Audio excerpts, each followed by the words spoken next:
എല്ലാവർക്കും നമസ്കാരം. വിശാഖം 4-ാം പാദം, അനിഴം, തൃക്കേട്ട എന്നീ നാളുകൾ അടങ്ങിയിട്ടുള്ള വൃശ്ചികക്കുറി ജനിച്ചവരുടെ ശനിമാറ്റ ഫലങ്ങളെയാണ് ഇന്ന് നമ്മൾ നോക്കാൻ പോകുന്നത്. ഇപ്പോൾ 4-ൽ സഞ്ചരിക്കുന്ന ശനി ഭഗവാൻ 2025 മാർച്ച് മാസം 29-ാം തീയതി 5-ാം ഭാവമായ മീനക്കൂറിലേക്ക് മാറുമ്പോൾ കണ്ടകശനി മൂലം ഇതുവരെ ഉണ്ടായിരുന്ന ദോഷഫലങ്ങളെല്ലാം മാറി അനുകൂല ഫലങ്ങൾ ലഭിക്കുന്നതാണ്. ശനിയുടെ 4-ാം ഭാവസഞ്ചാരം മൂലം വൃശ്ചികക്കൂറുകാരിൽ പലർക്കും വാഹന അപകടങ്ങളോ അല്ലെങ്കിൽ വാഹന രീതിയിൽ ചെലവുകളോ വന്നു കാണും. ഇനി അതുപോലെയുള്ള പ്രശ്നങ്ങൾ വരാനുള്ള സാധ്യത വളരെ കുറവാണ്. ആരോഗ്യ പ്രശ്നങ്ങൾ ഉണ്ടായിരുന്നവരുടെ ആരോഗ്യം മെച്ചപ്പെടും. വിദ്യാർത്ഥികൾക്ക് പഠനകാര്യങ്ങളിൽ ഉണ്ടായിരുന്ന തടസ്സങ്ങൾ മാറും. വസ്തുവകകളുമായി ബന്ധപ്പെട്ട പ്രശ്നങ്ങൾക്ക് പരിഹാരമുണ്ടാകും. ജോലിയിലുള്ളവർക്ക് ജാതകരീതിയിൽ നടക്കുന്ന ദശാപഹാരങ്ങളും അനുകൂലമാണെങ്കിൽ ഇപ്പോൾ ഉള്ളതിനേക്കാൾ മെച്ചപ്പെട്ട ജോലി ലഭിക്കും.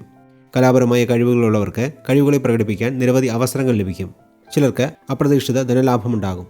വിശാഖം നാളുകാർക്ക് പഠനപരമായ കാര്യങ്ങളിൽ ഉണ്ടായിരുന്ന തടസ്സങ്ങൾ മാറും. ആരോഗ്യം മെച്ചപ്പെടും.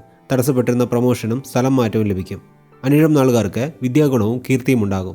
ചിലർക്ക് വിദേശത്ത് പോകാനുള്ള അവസരം ലഭിക്കും. ഇപ്പോൾ ശുക്രദശ നടക്കുന്നവർക്കായിരിക്കും നേട്ടങ്ങളും അംഗീകാരവും ധനലാഭവും അധികം ലഭിക്കുക.